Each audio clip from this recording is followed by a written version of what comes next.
আজ 25 নভেম্বর মাদারীপুরের শিবচর উপজেলা হানাদার মুক্ত দিবস। 1971 সালের এই দিনে শিবচরে রক্তক্ষয়ী সম্মুখ যুদ্ধে মুক্তিযোদ্ধারা পাক বাহিনীকে পরাজিত করেছিলেন।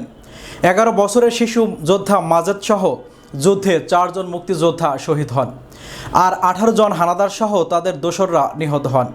এই যুদ্ধে অংশ নিয়ে ফরিদপুরের ভাঙ্গা ও সদরপুর উপজেলার 2 মুক্তিযোদ্ধা নিহত হন। শিবচর প্রতিনিধি জানান, 1971 সালের মে মাসে পাক হানাদার বাহিনী স্থানীয় রাজাকারদের নিয়ে 2 দফা শিবচরের 30 জন নিরীহ নারী পুরুষকে হত্যা, ধর্ষণ, লুটপাট ও অগ্নিসংযোগ করে স্থানীয় থানায় ঘাঁটি গড়ে তোলে। 1971 সালের সেপ্টেম্বরের মাঝামাঝি সময়ে মুক্তিযোদ্ধারা শিবচর বাজারে অবস্থিত হানাদার বাহিনীদের ক্যাম্প গুঁড়িয়ে দেন।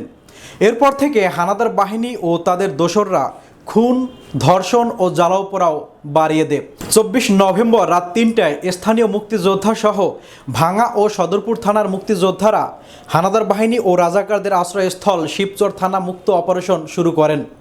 এই সময় প্রায় 175 জন মুক্তিযোদ্ধা হানাদার বাহিনীর বিরুদ্ধে সম্মুখভাবে ঝাঁপিয়ে পড়ে। শিবচর উপজেলা মুক্তিযোদ্ধা কমান্ডার বলেন, প্রায় 16 ঘন্টার যুদ্ধে 25 নভেম্বর সন্ধ্যা 6টায় হানাদার বাহিনী আত্মসমর্পণ করেন। এই যুদ্ধে শিবচরে আব্দুল সালাম, ভাঙ্গার কমান্ডার মোশাররফ হোসেন, সদরপুর কমান্ডার মোহাম্মদ দেলোয়ার হোসেন ও 11 বছরের শিশু মাজেদ সহ 4 জন মুক্তিযোদ্ধা নিহত হন।